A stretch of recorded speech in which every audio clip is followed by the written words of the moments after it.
Baik,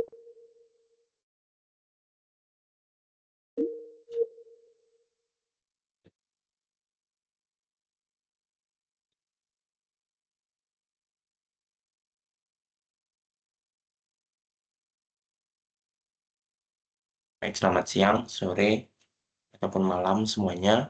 Perkenalkan, nama saya Stephen Feranzau. Di sini saya akan menjelaskan hasil presentasi saya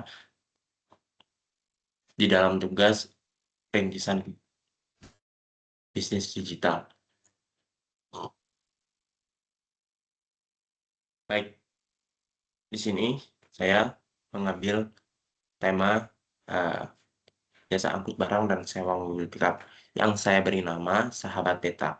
Latar belakang saya eh, mengambil tema ini yaitu karena eh, bisnis ini sudah berjalan lumayan lama, sudah ada 2 sampai 3 tahun kira-kira, dan ini merupakan bisnis dari bapak saya yang ingin saya kembangkan juga. Nah, latar belakangnya mengapa ambil jasa angkut barang dan sewa mobil pickup? Yang pertama, karena di zaman COVID waktu itu, eh, saya hanya memiliki satu mobil pickup. Waktu itu kami fight dengan cara menjual buah-buahan. Nah, seiring berjalannya waktu, eh, mobil pickup ini saya melihat peluang. Bapak saya melihat peluang, eh, teman-teman di sekitar juga banyak yang pindah-pindahan. Akhirnya menambah armada lagi, dan eh, pada sampai saat ini bisnis ini masih tetap berjalan. Awalnya hanya angkut barang, tapi sekarang sudah berani memberikan kunci mobil ke customer ataupun konsumen ataupun supir yang menjalani bisnis ini.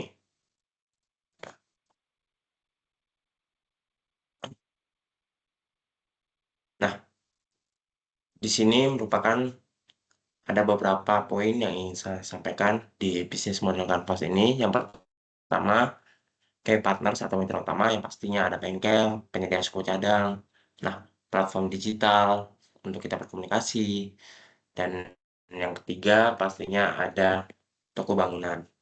Nah, toko bangunan ini juga eh, pastinya membutuhkan jasa kami dan BBM.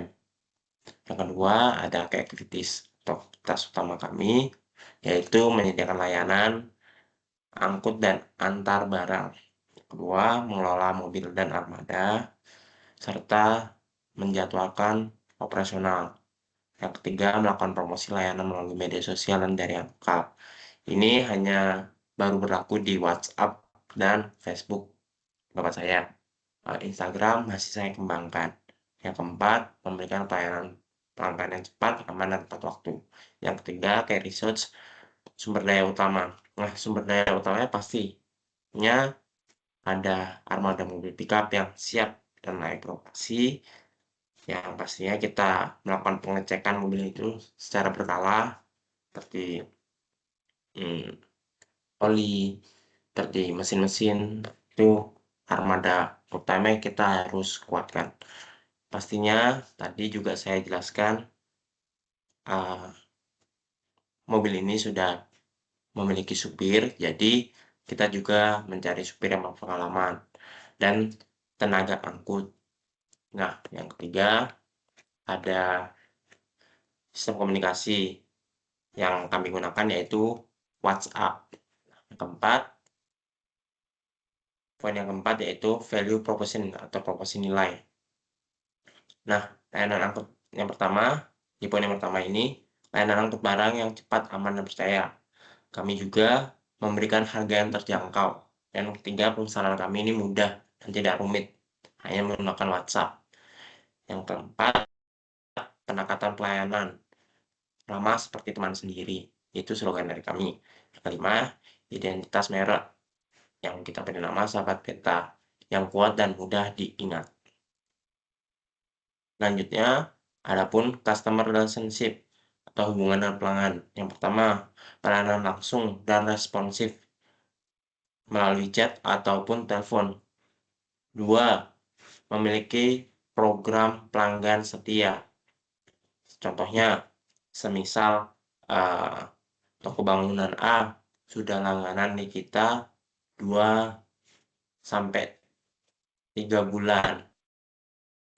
Itu pastinya kita akan ada potongan harga dalam biaya angkutnya, ataupun kita memberikan free sekali angkut dalam waktu semisal dalam 2 bulan itu dia angkutnya sampai 4 atau 6 kali.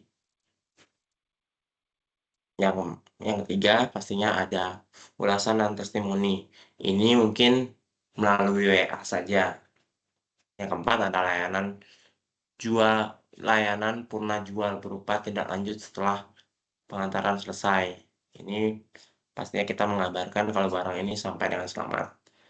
Yang kelima, kerjasama tetap terhadap toko dan perusahaan lokal.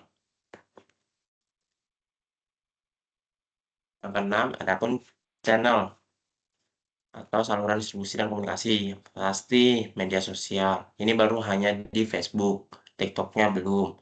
Yang kedua, WhatsApp bisnis untuk pemesanan yang cepat. Yang ketiga, membagikan layanan Google Live Location. Ini untuk memastikan bahwa barang yang kita bawa ini sampai di tujuan dengan baik. Yang keempat, kita membuat spanduk, brosur, dan jaringan pelanggan lokal. Nah, yang ketujuh, adapun customer segmen kita yaitu melakukan kerjasama B2B. Ini contohnya seperti villa dan beberapa proyek. B2B ini kerjasama yang sudah pasti terjadwal karena bapak saya pun ada beberapa menjalin kontrak dengan beberapa toko karpet, villa, terus ada beberapa proyek juga yang saat ini sedang kontrak. Yang kedua, melakukan kerjasama B2C. Ini tidak terjadwalkan karena hanya mungkin pindahan kan sebulan mungkin 2-3 kali saja. Yang ke-8 ada cost structure atau struktur biaya. Yang pastinya ada biaya perawatan dan kendaraan. Yang kedua ada biaya bahan bakar, serta semisal keluar kota pasti adanya biaya penyeberangan ataupun tol, itu harus ada. Ketiga, gaji supir dan tenaga angkut. Yang keempat, biaya promosi digital dan cetak. Mungkin digitalnya belum, tapi cetaknya sudah berjalan. Yang kelima, biaya administrasi, komunikasi dan pajak kendaraan. Ini seperti KUR ataupun samsat seperti itu. Kesembilan, revenue streams atau sumber pendapatan. Biaya jasa angkut ini per trip atau per kilometer tergantung. Biasanya kita nargetinnya barangnya apa ataupun jaraknya. Terus kita juga menyediakan sewa mobil pickup yang harian ataupun bulanan. Ketiga, layanan tambahan seperti bantuan muat dan bongkar barang. Ini tenaga angkut masuknya. Adapun analisis SWOT yang ada di sahabat beta jasa angkut barang dan sewa mobil pickup. Pertama, kekuatan. Nah, kami ini memiliki armada mobil pickup yang siap beroperasi dan supir berpengalaman. Yang kedua, pelayanan cepat dan mudah melalui WhatsApp bisnis dan mempermudah komunikasi pelanggan. Yang ketiga, membangun hubungan pelanggan personal dan ramah seperti teman sendiri, serta memperkuat loyalitas kami. Karena sebenarnya di dunia jasa ini kita tidak hanya menawarkan mobil juga, tapi harus menawarkan hospitality. Yang terakhir ada kehadiran aktif di media sosial. Yang kedua, adapun kelemahan. Nah, karena kita bergerak di bidang transportasi, pastinya kita ketergantungan pada kendaraan fisik. Bila ada kerusakan armada, operasional pasti terganggu. Nah, terus biaya operasional tinggi, terutama bahan bakar, perawatan kendaraan, dan gaji supir. Yang Tiga, promosi masih terbatas pada media sosial. Memiliki platform pemesanan aplikasi sendiri. Seperti kayak Grab, kan ada Jente, JNE, ada Gojek, Gokar. Sekarang kan udah memiliki aplikasi. Itu kelemahan kita. Sehingga cakupan layanan terbatas kita juga menjadi uh, kelemahan bagi bisnis ini. Yang ketiga, peluang. Nah, saya melihat peluang seperti potensi ekspansi layanan ke layanan pindahan rumah proyek dan kerjasama bisnis skala besar atau B2B.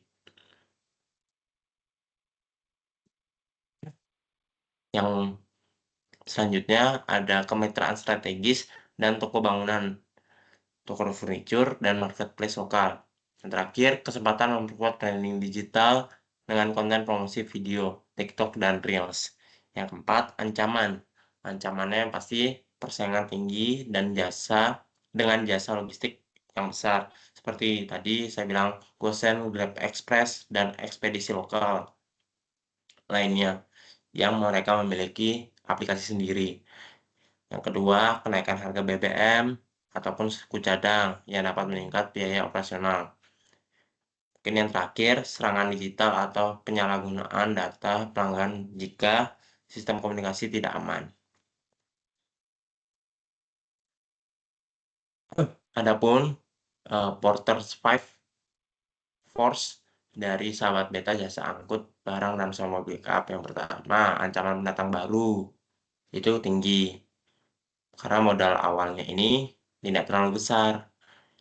Yang kedua, tidak perlu kalian teknik khusus.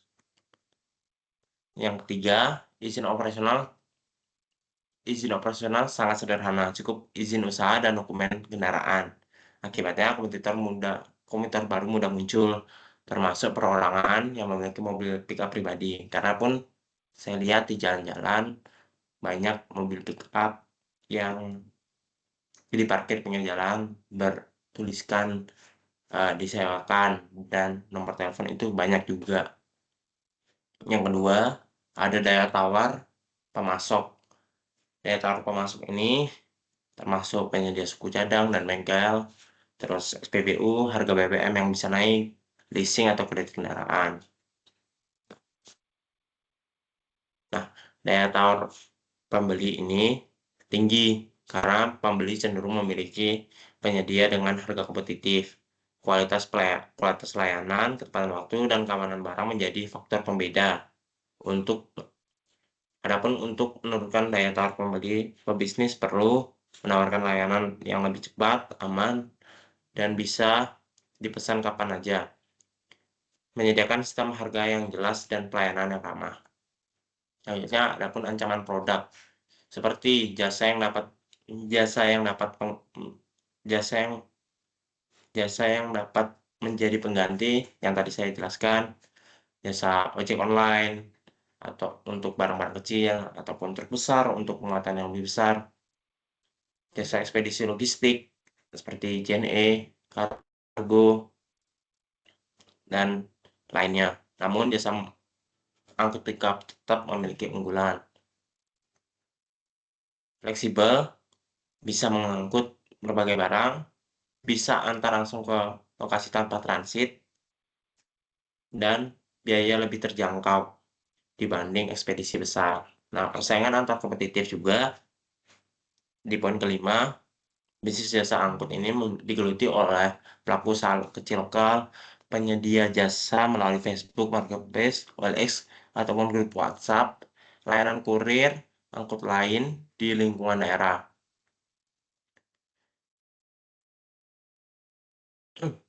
Kunci kunci memenangkan persaingan yaitu harga transparan, layanan profesional dan percaya, pelayanan 24 jam, respon cepat, menjaga hubungan baik dengan pelanggan, semisal tadi uh, karpet, toko karpet, terus toko bangunan, pindah rumah, villa, ataupun proyek-proyek besar, itu kita menjaga hubungan baik. Mungkin itu saja yang bisa saya sampaikan. Eee, Mohon maaf jika ada kesalahan kata ataupun kata-kata yang kurang jelas. Saya tutup, terima kasih.